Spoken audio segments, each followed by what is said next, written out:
2047 నాటికి నంబర్ వన్గా తెలుగు జాతి. ప్రతి ఇంట్లో పారిశ్రామికవేత్త తయారు కావాలన్నదే నా లక్ష్యం. ఎదగాలంటే డబ్బు లేకున్నా ఆలోచన ఉంటే చాలు.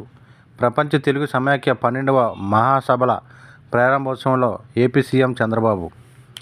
ఐటెక్స్లో జరిగిన ప్రపంచ తెలుగు సమాఖ్య 12వ మహాసభల్లో సావనీర్ను విడుదల చేస్తున్న AP CM Chandrababu Naidu.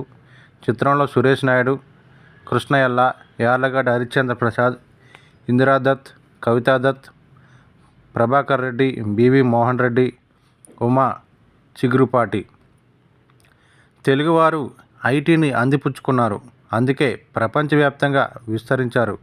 Knowledge economy వారి సొంతం. అన్ని రంగాల్లోనూ దూసుకుపోతున్నారు. 2047 నాటికి ప్రపంచంలో నెంబర్ వన్గా తెలుగు జాతి ఉంటుందని భావిస్తున్నా అని ఆంధ్రప్రదేశ్ ముఖ్యమంత్రి, తెలుగుదేశం పార్టీ అధినేత చంద్రబాబు అన్నారు.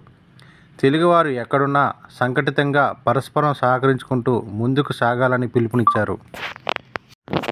3 రోజుల పాటు జరిగే ప్రపంచ తెలుగు సమాఖ్య 12వ మహాసభలను హైదరాబాద్ హెచ్ఐసిసిలో శుక్రవారం సాయంత్రం ఆయన ప్రారంభించి ముఖ్య అతిథిగా ప్రసంగించారు. 2047 నాటికి భారత్ ఒకటో లేదా రెండో అతిపెద్ద ఆర్థిక వ్యవస్థగా అవతరిస్తుందని విశ్వాసం వ్యక్తం చేశారు. ప్రపంచవ్యాప్తంగా ఉన్న తెలుగువారిని ఒక వేదికపైకి తెస్తున్న సమాఖ్య చైర్పర్సన్ డాక్టర్ విఎల్ ఇందిరాదత్తను అభినందించారు. ఐటీ, డీప్ టెక్నాలజీ, తెలుగువారి ప్రతిభ సీఎంగా హైదరాబాద్ని ఎలా అభివృద్ధి చేసింది తదితర ఎన్నో అంశాలపై చంద్రబాబు మాట్లాడారు. నేను సీఎంగా ఉన్నప్పుడు ఐటీ రంగాన్ని ప్రోత్సహించాను. దాంతో ఎంతోమంది తెలుగువారు విదేశాలకు వెళ్ళారు. మీ వల్ల మేధో వలస జరుగుతుందని కొందరు నన్ను ప్రశ్నించారు. దాంతో బ్రెయిన్ డ్రైన్ కాదు, బ్రెయిన్ గెయిన్ అవుతుందని చెప్పాను. ఇప్పుడు అదే జరుగుతుంది. 1996లో సీఎంగా ఉన్నాను. రాళ్ళు రప్పలుగా ఉన్న ఈ ప్రాంతాన్ని సైబరాబాద్గా చేయవచ్చని ఊహించాను.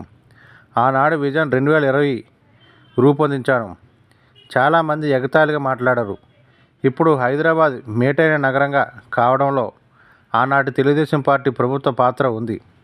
ఏ పని చేయాలన్నా దూరదృష్టి, నిర్దిష్ట లక్ష్యం తప్పనిసరిగా ఉండాలి. ఇప్పుడు దేశంలో అత్యధిక తలసరి ఆదాయం ఉన్న రాష్ట్రంగా తెలంగాణ ఉంది.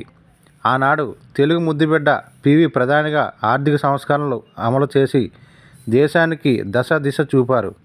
వాటిని నేను అందిపుచ్చుకున్నా. ఐటీకి ప్రాధాన్యం ఇచ్చాను. ఫలితంగా ఇప్పుడు ఏ దేశం వెళ్ళినా తెలుగువారు బ్రహ్మాండంగా రాణిస్తున్నారు. అమెరికాలో అత్యధికంగా తలసరి ఆదాయం తెలుగువారిదే. ఐర్లాండ్, యూకే, యూరప్ దేశాల్లోనూ ఇదే పరిస్థితి. గతంలో ఏ దేశం వెళ్ళినా జుడీస్ని గుర్తించే చెప్పేవారు. ఏ నగరంలో ఉన్నా వారు ప్రభావితం చేసేవారు. ఇప్పుడు అమెరికా వెళ్ళి ఇక్కడ సంపన్న ప్రాంతం ఏది అని తెలుగులో అడిగితే తెలుగులోనే సమాధానం వస్తుంది. గత ఏడాది భారత్ నుంచి ఏకంగా 3.30 లక్షల మంది విద్యార్థులు అమెరికా వెళ్ళారు. వారిలో తెలుగు రాష్ట్రాల వారే 1.85 లక్షల మంది ఉన్నారు. నాలెడ్జ్ ఎకానమీ తెలుగువారి సొంతం. అక్కడ 12వ పెద్ద భాషగా తెలుగు అవతరించింది. భవిష్యత్తులో అన్ని దేశాల్లో తెలుగువారిని గుర్తిస్తారు. అయితే ఏ దేశం వెళ్ళినా జన్మభూమిని మర్చిపోకుండా కర్మభూమికి సేవలు అందించాలని విజ్ఞప్తి చేస్తున్నా. నాలెడ్జ్ ఎకానమీలో భాగంగా ఐటీ గురించి ఆనాడు మాట్లాడా. ఇప్పుడు మరో స్థాయికి వెళ్ళాం. ఇప్పుడు కృత్రిమ మేధ, డీప్ టెక్నాలజీలు వచ్చాయి. ఒకప్పుడు ప్రతి ఇంట్లో ఒక ఐటీ నిపుణుడు ఉండాలని కోరాను. ఇప్పుడు ఉద్యోగాలు చేయడం కాదు, వాటిని ఇచ్చేలా తయారు కావాలని కోరుతున్నా.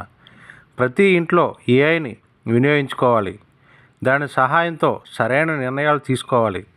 పారిశ్రామికవేత్తలుగా ఎదిగి డబ్బు సంపాదించి ఇప్పుడు సమాజానికి ఇవ్వాలి. ఎదగాలంటే ఇప్పుడు ఓ వినూత్న ఆలోచన ఉంటే చాలు. ఆ రోజు హైదరాబాద్లో మంచి కన్వెన్షన్ సెంటర్ ఉండాలని అనుకున్నా. అందుకు దుబాయ్ ప్రభుత్వాన్ని కోరాను. వారికి ఎంఆర్ ప్రాపర్టీస్ విల్లాలు నిర్మించుకోవడానికి ఇచ్చి ఇక్కడ ప్రభుత్వానికి 1 పైసా ఖర్చు లేకుండా కన్వెన్షన్ సెంటర్ నిర్మించి ఇచ్చేలా చూసాం. ఆనాడు ఉన్న 20-30 ఇంజనీరింగ్ కళాశాలలకు 200కు పెంచాం. తెలుగువారు ఏపీ, తెలంగాణ, ఇతర ఏ దేశాల్లో ఉన్నా పరస్పరం సహకరించుకోవాలి.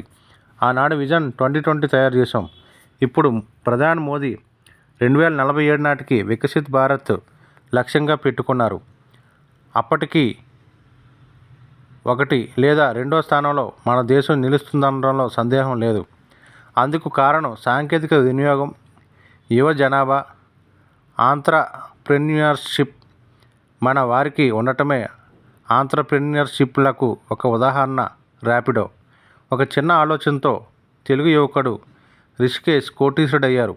పల్లెటూరు నుంచి వచ్చిన సుందరి పాడిబట్ల కోవర్కింగ్ స్పేస్ పేరిట 35,000 మందికి ఉద్యోగాలు ఇస్తున్నారు.